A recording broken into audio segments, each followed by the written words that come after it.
Thank you, Tom. The growing up, we all played games.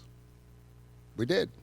Some of them had rules. Most of them we made up at the time, those rules, and we would change them if they didn't seem fair, especially if we were losing. And that's how games began, and go back to ancient human history.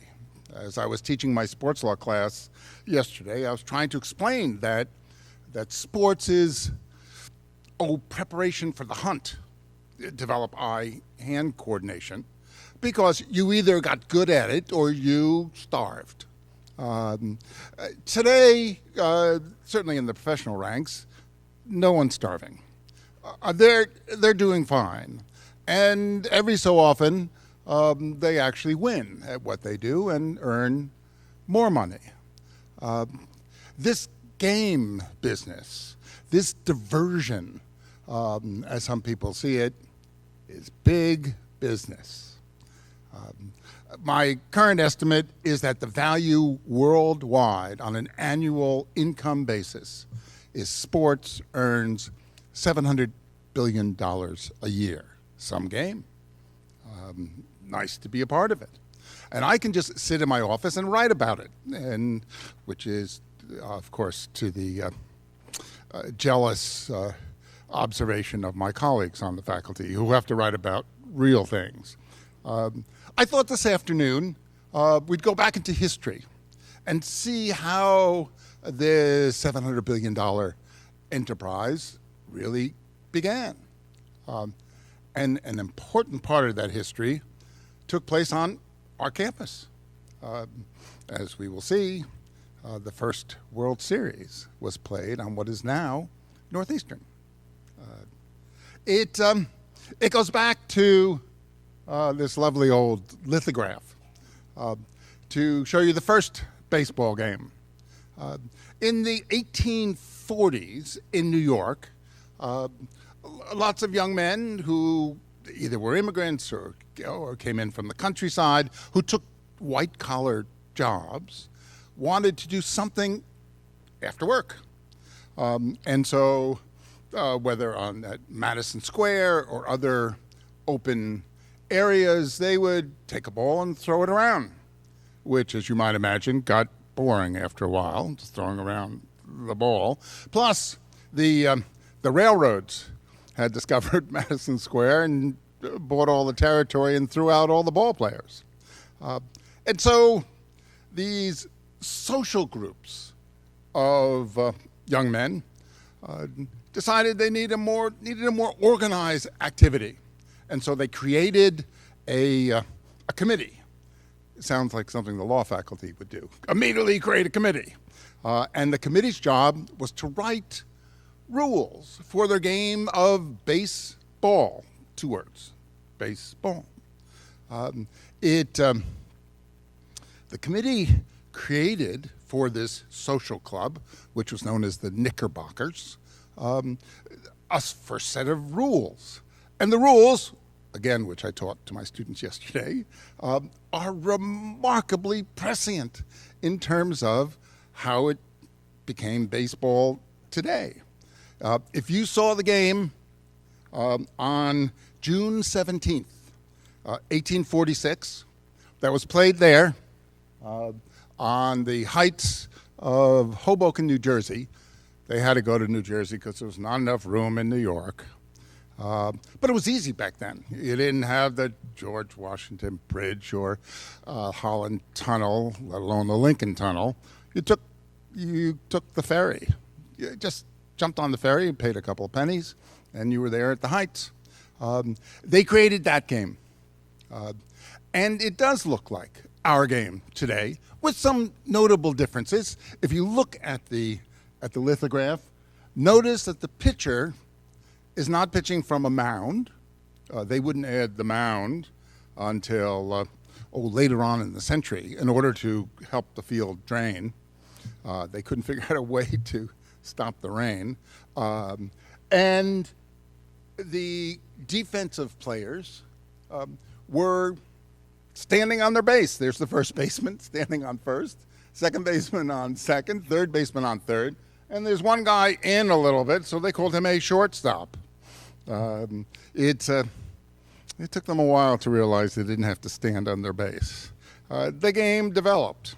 Underhanded pitching slowly moved to sidearm pitching, and by the 1880s, they were pitching overhand, and sometimes very fast.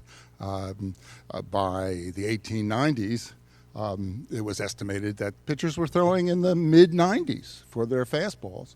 The mound was slowly to take its place on the field, and the pitchers would slowly be moved back to its current 60 feet 6 inches. Why such a strange amount?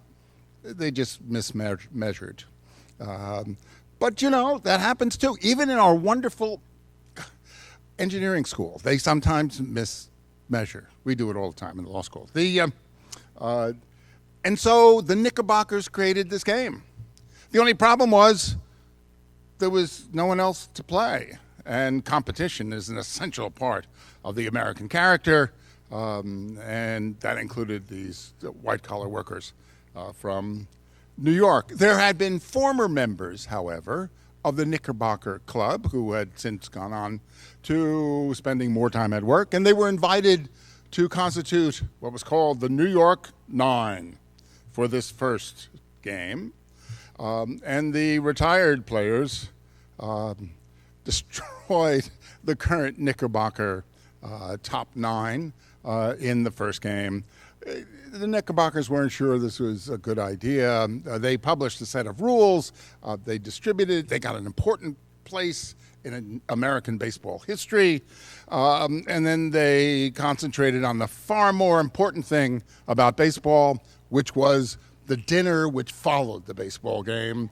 And clubs were known by the quality of what they put on the table, with drink, of course, included. The game began as an outgrowth of the need and desire of people brought into the urban environment without connections, sometimes immigrants, sometimes from the countryside, for some social center that would bring them together. The Knickerbockers had 150, 200 members. And they would have a whole series of teams, the first 9, the second 9, third 9, keep counting. And you could move up within the Knickerbocker hierarchy the better you got at this game. The game looked a lot like what we have today. 3 strikes, you're out. Why 3? I don't know.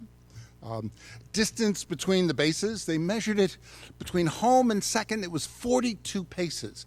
And from first to third, it was 42 paces. If you figure out the average length of someone's pace at that day, it turns out to be almost exactly 90 feet from home to first. How did they know? I have no idea. Because as you know, if it's 91 feet or 92 feet, player's always going to be out because the infielder will pick up the ball, throw it to first, he's out. And if it was 88 or 87 feet, no one would get out. 90 is perfect, which is generally the way I feel about baseball. It's pretty good at what it does, which is to involve us from the age of our personal enlightenment and when we could play sports until the end of our days. It's whether we can play or not play, we always think we could play. And that shortstop is making how many millions of dollars? I could have muffed that for far less than that. The ever-changing business of sports. Here in the Knickerbockers, in one of their social times, to give you a sense of who these people are. Were there ball games before this first baseball game? Yes, here in Boston, of course. We're sure we invented everything, and probably did. We had a version of the game known as town ball. It was played on the on the Boston Common. Its unique feature was, no, you didn't tag the opposing player or force him out by throwing the ball to the base that he had to go to before he could get there. They would throw the ball at him. It was called soaking. And the one thing that the creators of the Knickerbocker rules were sure of, in fact, they have a provision in it saying no soaking allowed. They weren't tough enough to deal with this soaking business. You could get an out simply by virtue of catching the ball, like you can now. But they also had a provision which said you could get an out by catching the ball on one bounce. Why on a bounce? Well, remember, none of the players had gloves. This is before gloves. And someone said, we ought to have some sort of gloves. So they took gloves and cut off the fingers so they could have feel of the ball. And they took mittens to do that. And once they did that, they called them mittens or mitts, as we call them today. From the sublime to the ridiculous, Deflategate. I don't know if anyone noticed, just a couple days ago, we celebrated our 500-day anniversary of the start of Deflategate, and it ain't over yet. It is not my plan to go through the gruesome details. On the other hand, in the time, and there will be time for questions, I'll be delighted to answer any question you want about Deflategate. I speak on behalf of Tom Brady and others about this. Either deflated, if it looked like that, then I'd raise some questions. It doesn't look like that. Rather, let's focus on a few highlights of this changing business of sports. There was one dramatic event that changed sports for all time. And it was not the result of a Supreme Court decision. It was not the result of the joining together of two rival baseball leagues, the American League and the National League, in 1903. It was the result of a deal. Jackie Robinson. Robinson was extraordinary. And so too was Branch Rickey, then owner of the Brooklyn Dodgers, long time administrator. He even played some ball in his earlier years in the National League, played for St. Louis, did some coaching at the University of Michigan while he was taking his law degree at the University of Michigan. Lawyers played a role in the changing of what was baseball. Together, they ended apartheid in the national pastime. What a different time. What a terrible time it was. Wesley Branch Rickey, a devout, religious, adherent, throughout his long career, coaching and otherwise, and playing. He never played on Sunday, never was involved on Sunday, and kept to it. But he fought the powers that be for the right to bring baseball to its current diverse reflection of the nature of American and, in fact, world society. This is 1947. This is 7 years before Brown versus Board of Education.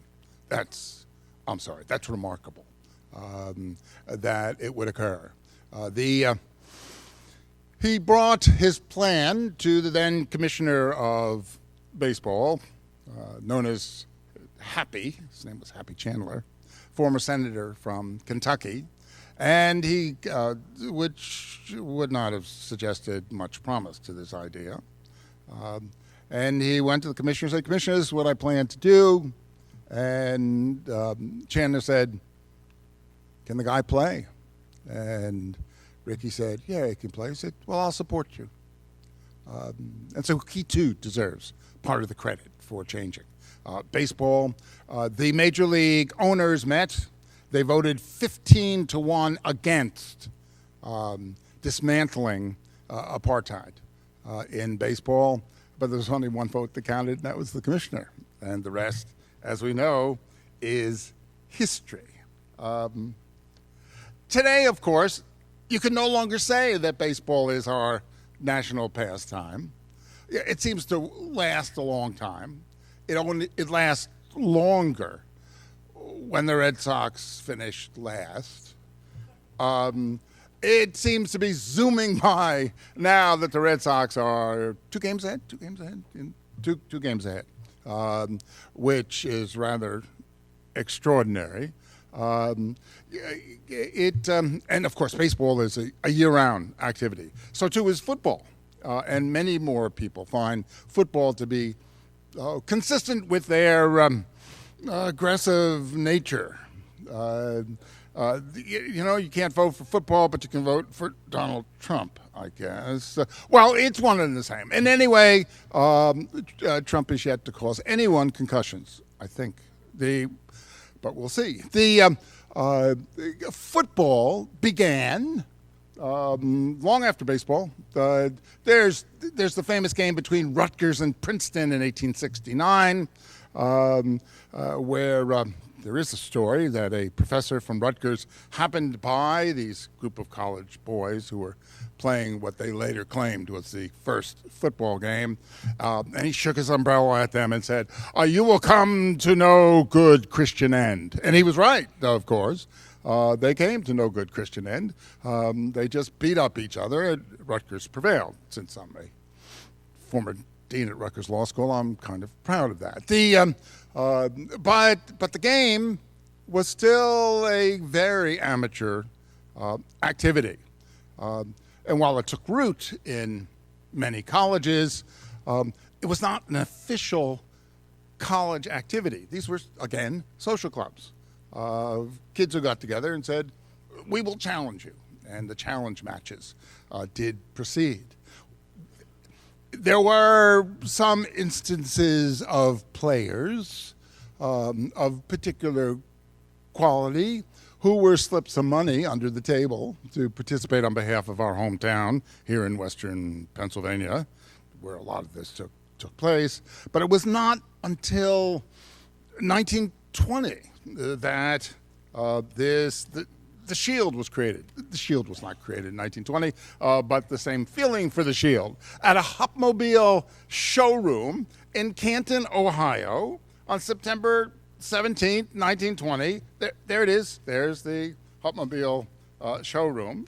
A number of the leaders of these professional clubs, mostly from Ohio, Canton, Akron, Cleveland, Massillon, go through the list, and then later from out of state, from Northeastern Indiana, some from Michigan, others from Western Pennsylvania, got together and formed the National Football League. Not quite as we know it today, but certainly the first time that it began. And it began, although it was never quite as popular as college football. And in some parts of the country, college football remains far more popular. I was doing an arbitration case in Lake City, Florida, last summer, when I was chatting with some of the grievance after during a break, and they wanted to know, well, who do I root for? And I said, well, I root for the Patriots. They said, the who? They said, well, no. Who do you like, Auburn or Alabama? And I quickly had to choose sides. I tried to size up which one they would prefer. I said Alabama, and they said, good. I guess we were closer to Alabama. But in any case, for many people, college football remains their primary social activity during the fall. And as you know, the NFL also continues year-round. We're going to televise the draft. I just hope they televise the next set of collective bargaining negotiations. Now, that would be fun. I may be the only one watching it. That's fine. But I will tape it. I'll use it in my class as to how not to operate collective bargaining because they haven't figured out how to do that. What they have figured out how to do is how to make that golden goose lay the golden eggs with an annual bottom line of $12.5 billion, most of which was a result of this guy's activities. Pete Rozelle, who was commissioner of football, comes from the business side. I don't know if he ever did play a game, ever, but was a real PR guy from publicity through the Los Angeles Rams.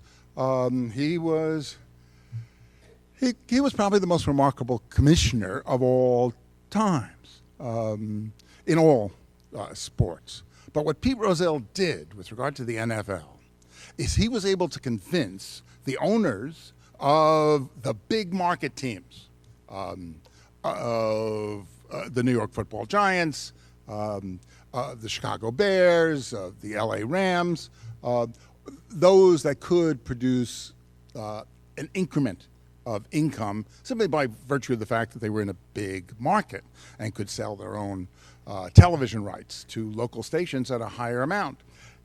Rozelle said, look, we'll all make more money if we do, he did not use this term, the socialist thing. Let's take the whole league, which now has 32 clubs, back then there were fewer, and let's write a single arrangement with the television networks. Then there were only 3 networks to televise our games, and we will split it equally. That's socialism. That was fine. He didn't announce it that way, but that's what he did. And so since he was able to monopolize the production of the product, that is, you want the Rams? I'll give you the Rams, but you got to take the Steelers as well. And frankly, they were delighted to get the Steelers as well. He also created the Sunday doubleheader. And so you knew there was your game on, and then, I could use some more football. And so you stayed. Pete would have loved what they've done now with, let's see, there's Thursday night, Sunday, and then Sunday, and then Monday, and it's Thursday during the day on Thanksgiving. It's wall to wall. And if you happen to miss any of those games, just check the NFL Network. They'll replay it for you. It's all there.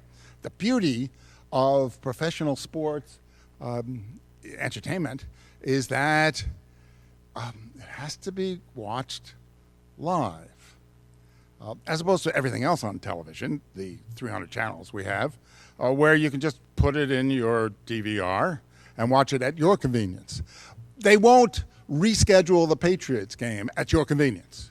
But you can do it, everything else on DVR, you can't do it with sports. I don't know if Rozelle fully appreciated all this was going to happen, but it has. And that's why they keep earning all money. It would have been grand to go on to the future under this kind of regime, and the players would come and the players would go. Average football player in the National Football League has about a career of 3.3 years. So they do go. And then, of course, they suffer from what they've experienced. But no more suffering that can be brought about by this man.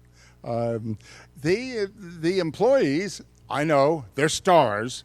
They might be stars, but they're still employees, formed a union. How strange. And here in baseball, there was the greatest sports union leader, That's Marvin Miller.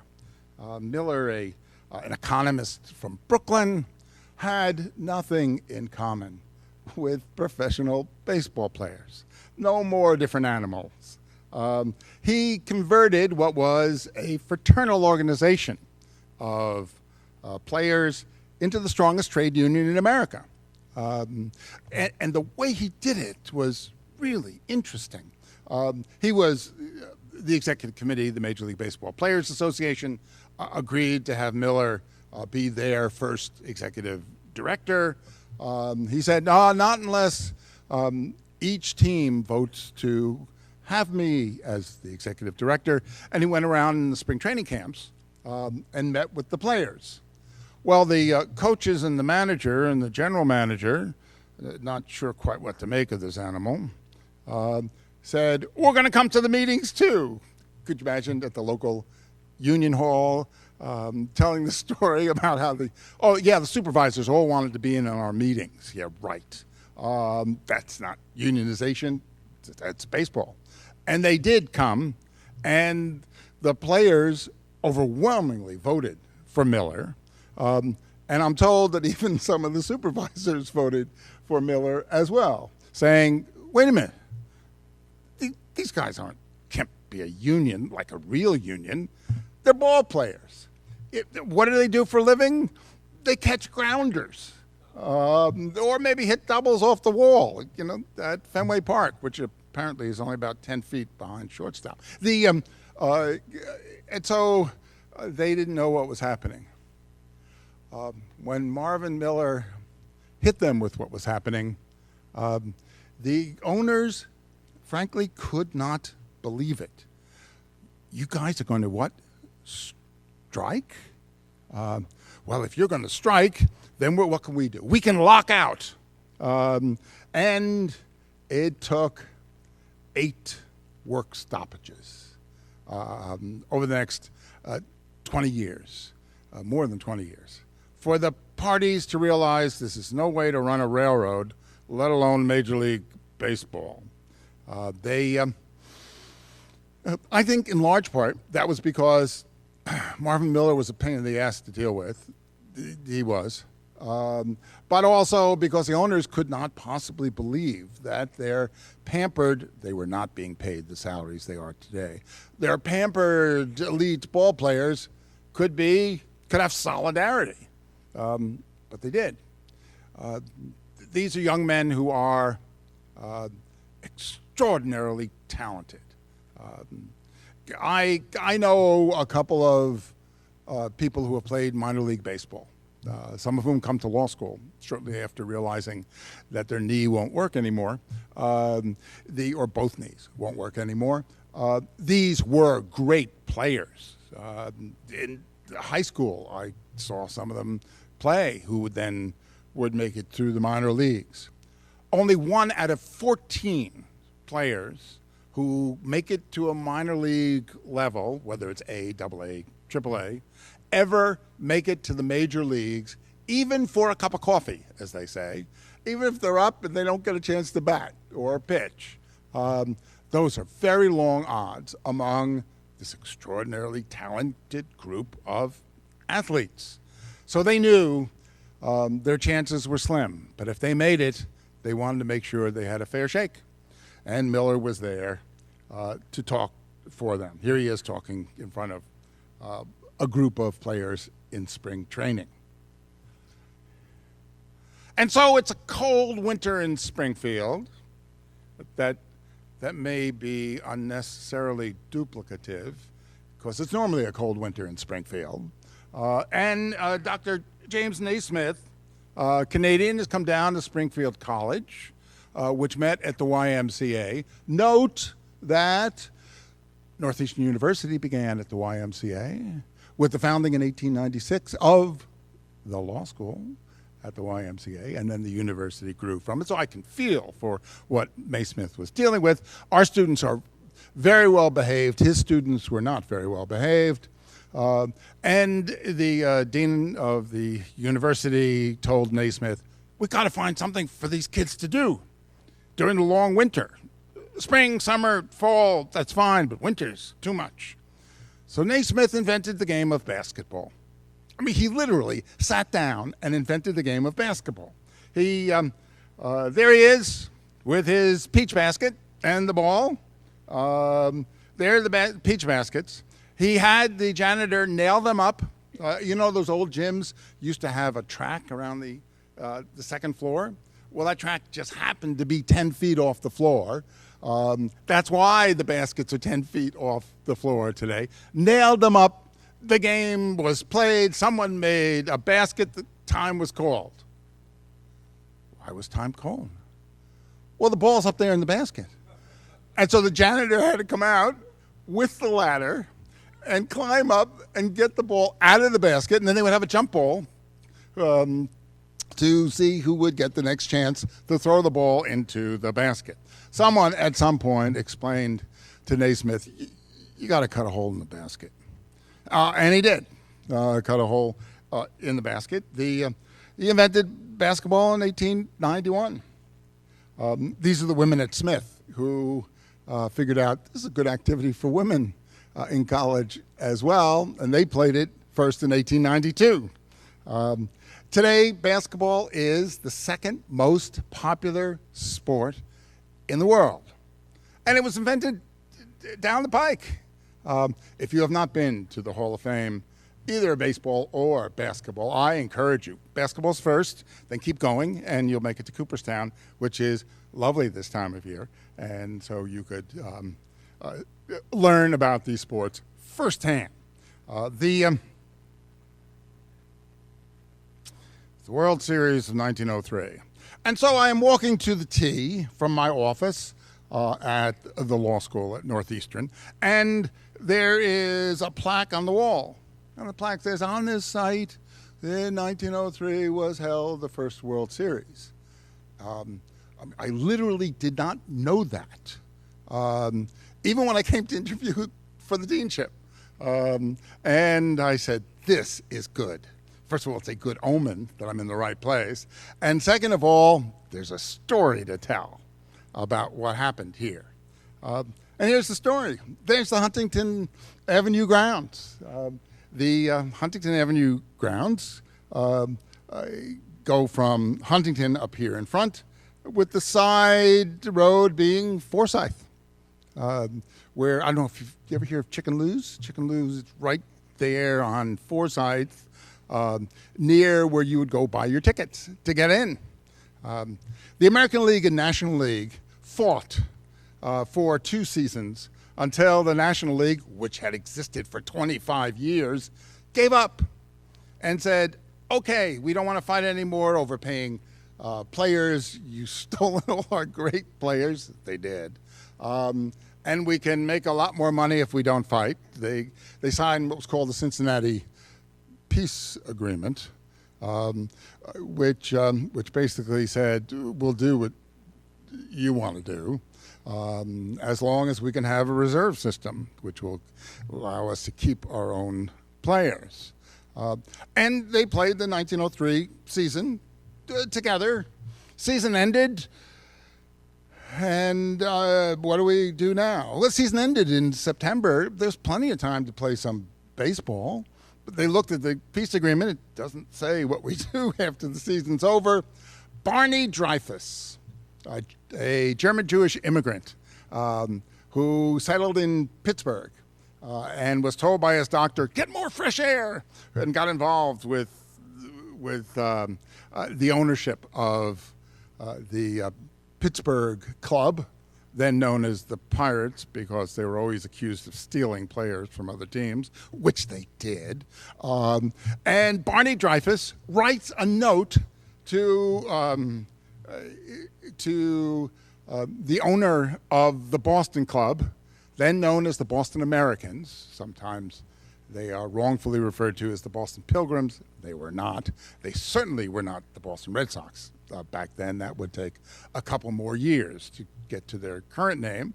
It was John I. Young. His father owned and published the Boston Globe. John I. never did anything of value, so his father bought him a club. And so he became the owner of the Boston Club during the year when they were great, Well, of course they're great. They have Cy Young pitching, which is why we have Cy Young statue in the middle of the campus, and a number of other eventual Hall of Famers. The owner of the Pittsburgh Pirates, Dreyfus, said, "I challenge you to a series of the best of 9 games in what we will call the World Series." The world apparently extended from Boston to Pittsburgh. Or if you count the team that didn't quite make it, St. Louis. That's the whole world. Nothing in the South, nothing in the West. It's presumptuous, but it's American in its best form. John and I said, sure, we'll do it. We'll start here in Boston. And they did start in Boston. The first game, the Cy Young pitching, the Boston's lost. And the second game, the Boston's lost. This is trouble. Because if it's best out of 9, so if you lose 5, you've had it. They built this stadium in 1901. It took them a couple of weeks to build it. You can see it's mostly wood, which is really cheap and really easy to build. The problem is it burns down. It didn't burn down during that series, but the South End grounds, you can make it out if you get close to this. On the other side of Ruggles Station was the South End grounds where the Boston's National League team played. But there was this huge open field which was used for traveling circuses and the like. Later, when the Bostons move over to Fenway Park, and of course they didn't need the Huntington Avenue grounds, we bought it. Northeastern University bought it. This is our campus, where the first World Series was played. My office is 50 feet from the ticket office. It's perfect, just perfect. We lost the third game as well. A lot of people came out here climbing the walls and these games were expensive. They were 50 cents each, which is basically what a working person would make in a day. You think the current tickets are expensive?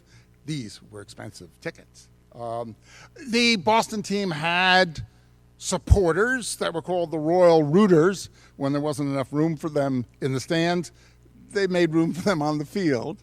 The Royal Rooters were led by a 5-foot impish kind of guy who ran the local saloon. It was Nuff Said McGreevy. Nuff Said McGreevy got his name. He was, I'd like to think of him as an early arbitrator, because he would end disputes in his bar by saying, "Nuff said." I don't know how he ruled, but that was it, and that's what they call him, Nuff Said McGreevy. And here's his bar, the Third Base Saloon, which was on what was called the Avenue at the time, what's now Columbus Avenue, and it was gorgeous. And this whole collection of stuff, which of course came down during Prohibition, is held by the Boston Public Library now. So you can go and visit it as well. They kept losing. They went to Pittsburgh, Exposition Park in the Steel City. The Americans, that is our team, was failing. The only thing interesting about Exposition Park, which is no longer there, is that whenever it would rain a little bit in Pittsburgh, the whole park would get flooded. They hadn't figured out this drainage stuff yet. But the Rooters, who came with the team on aboard the train, saved the Bostons. What happened? Here it is. McGreevy, who of course was leading the band, rented a band to come out and play support that the Rooters would then sing. And so he sent a couple of his people out to get music. You couldn't get a CD back then. What you got was sheet music. And they picked up the latest hit song from Broadway called Tessie. Tessie, I love you kind of stuff. And nonsense. But the Rooters kept singing it over and over and over. And finally, the Bostons responded with hits and doubles, and not a lot of home runs back then. The balls were kind of squishy after a while, but they kept winning, and they triumphed over the Pittsburgh Pirates. Here they are, both teams lined up for the same picture, and if you see way in the back here towards the middle, this little guy is, enough said, McGreevy, who figured he deserves some of the credit for winning the World Series.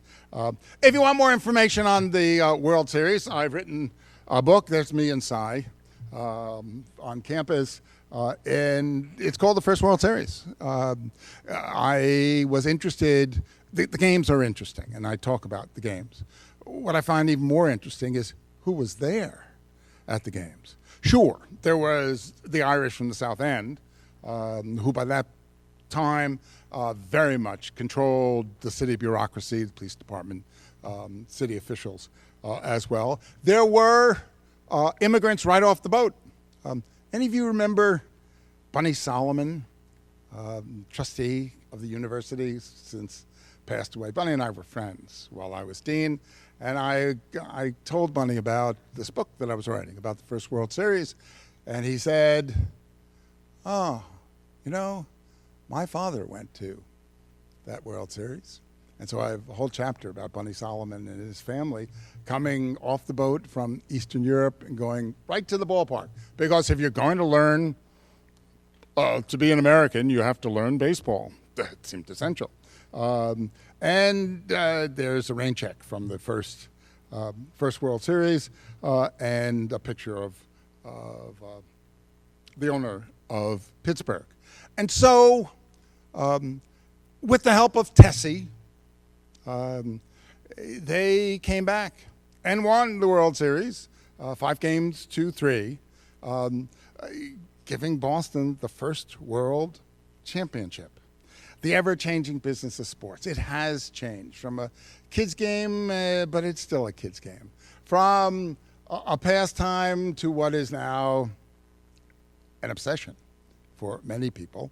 It's not what life could be. It is what life is. There it is. It keeps moving. And I will take your questions. Thanks for coming.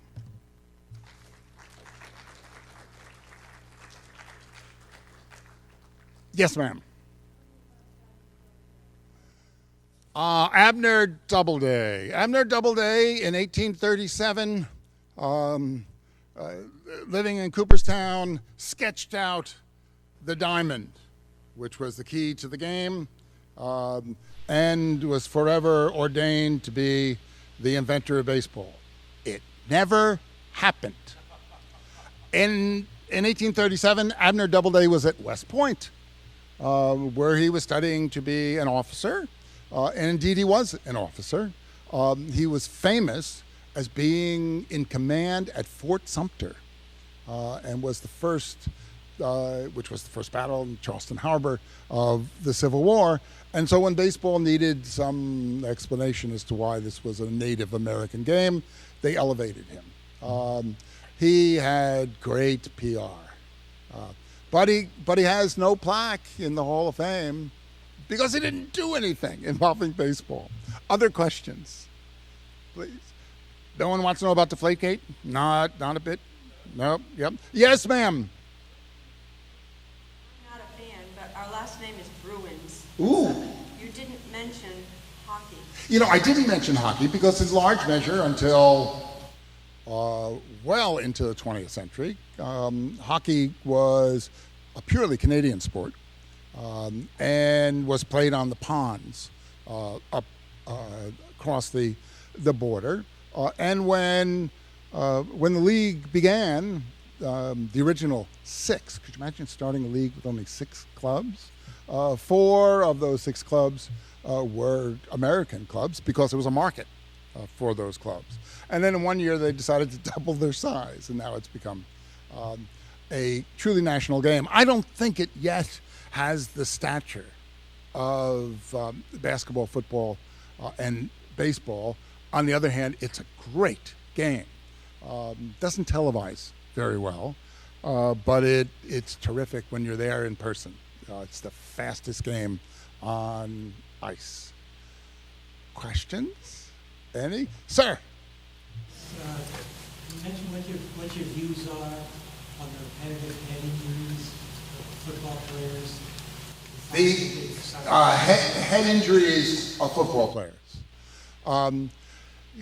Don't let your son grow up to be a football player, or your grandson. It is extraordinarily dangerous. We're going to learn more over the coming years, but now they know for sure that at least 30% of all persons who play this game, play it in accordance with the rules, will end up with debilitating injuries over the length of their life. People who play NFL football at that speed, those very large and very quick men, are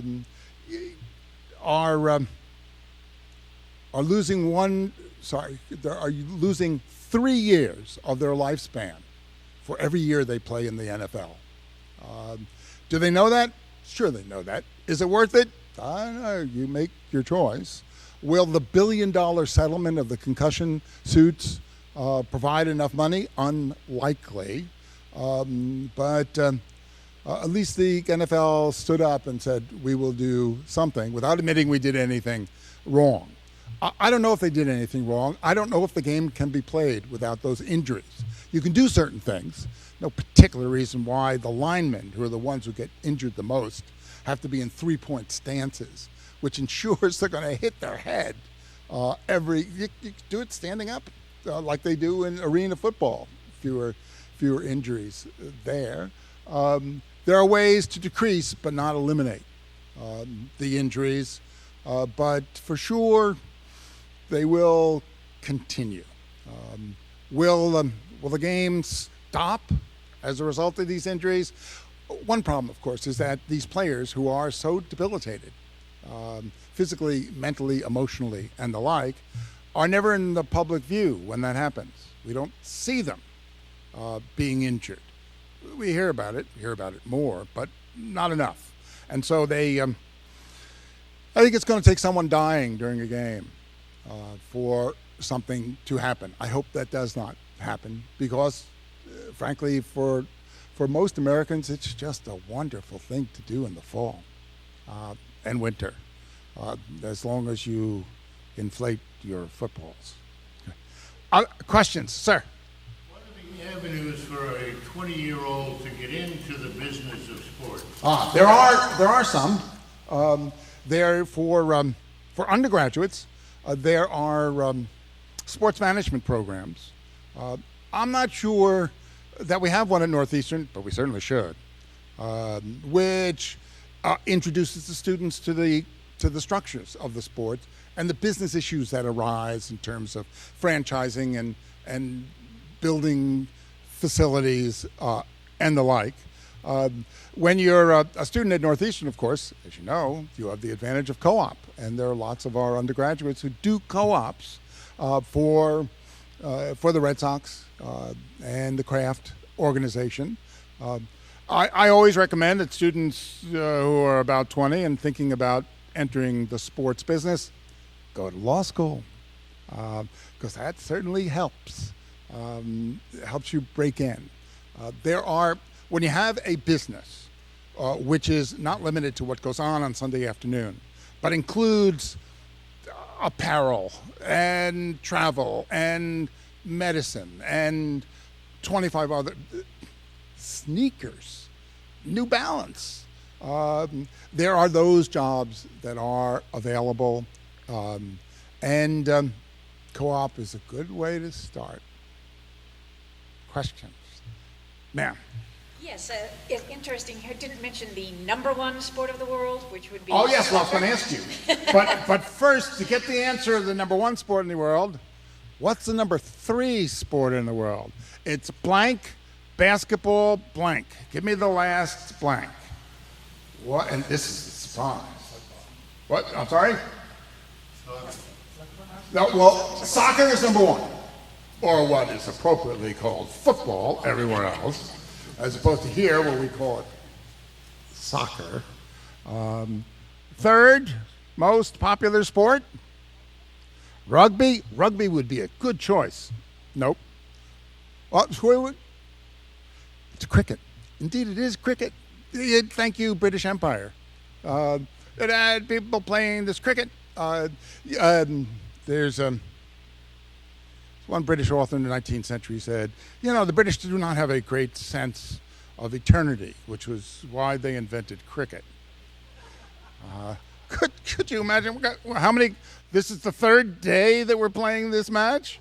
Enough already. And soccer is extraordinary in terms of its reach. As long as most of the people who run the organization, FIFA, stay out of jail, which is most unlikely. I am working with one of our criminal law professors, preparing for the trials, which are going to take place in the U.S., of all the miscreants who have been stealing money. Billions or so it seems. Further questions? Yes, ma'am. Deflategate. Oh, the Deflategate. Well, what would you like to know? For something that never happened, it has had a long life to it, and now it's taken on a whole different aspect to it.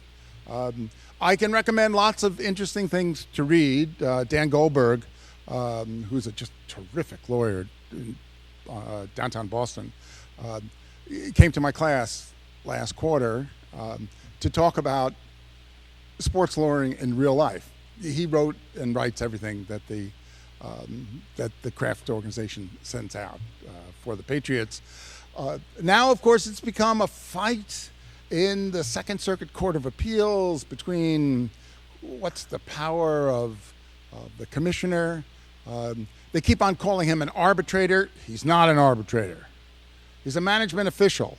Maybe a good one, bad one, who cares? The question is, did they have the power to do this, or was his decision arbitrary and capricious? If it was, which I kind of think it was, then it should be overturned in court. But everyone else involved calls him an arbitrator. And while I like arbitrators, and I've been doing this arbitrating stuff for 42 years, he was not. What's going to happen? I think the Second Circuit is not going to accept the request to consider this again en banc, that is, all 13 judges. There's some good lawyers on Brady's side. They will file what's called a petition for certiorari with the Supreme Court, and the Supreme Court will decline to take it. The question is whether any of this will happen in time for the first game this fall, and I'm praying for a stay because I'd like to watch football. Sir. Why? That's the best. There's my students, if they would only learn that that's the question. Why are we holding the trials for FIFA in this country rather than the 99% of the rest of the world that think soccer is important? Well, it's because we don't think it's important. And those who think it's important, like the UK and France and Italy and the rest, they're scared. They wouldn't want to touch this with a 10-foot pole. And the only one who is ready to go after them is the U.S. Justice Department. God bless them. There has to be a connection to the United States and most of the illegal money. These are bribes that are paid by various television people to get the right to televise pro soccer here and there. There was a lot of money being passed around, and it all went through U.S. banks.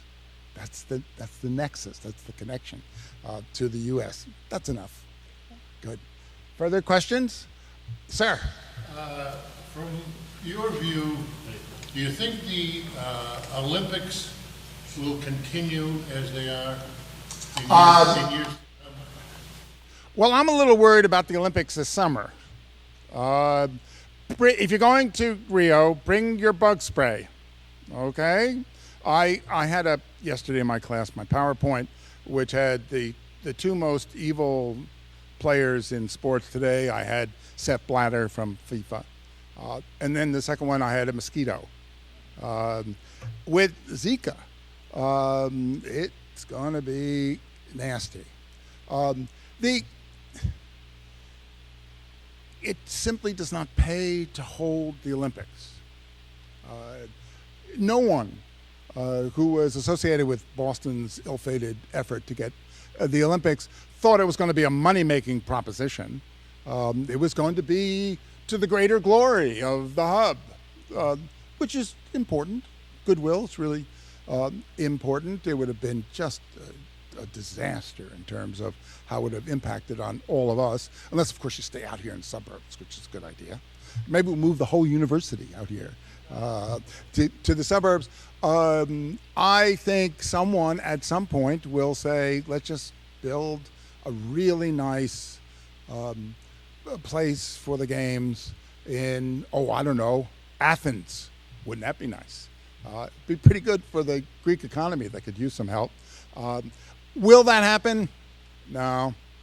There are people like the Russians who want to show off bits and pieces of their country to the world.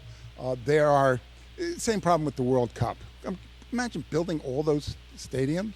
At least the sheiks in Qatar thought it was worth it, however much they illegally paid for it. Did I say that? No.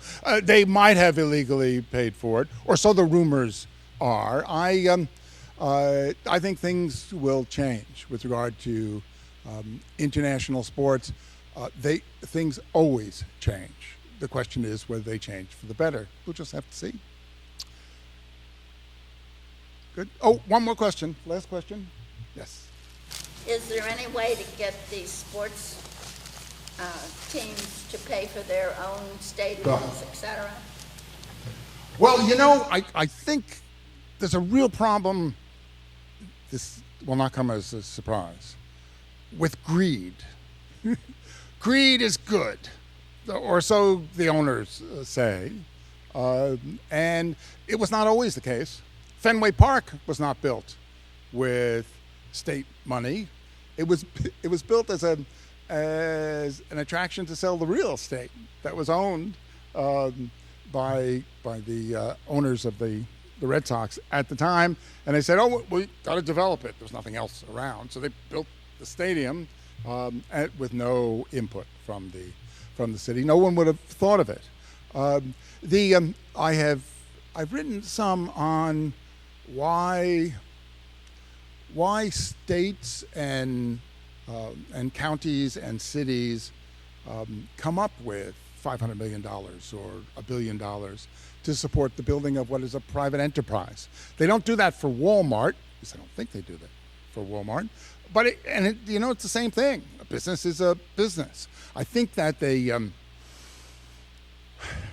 it doesn't make money for the community.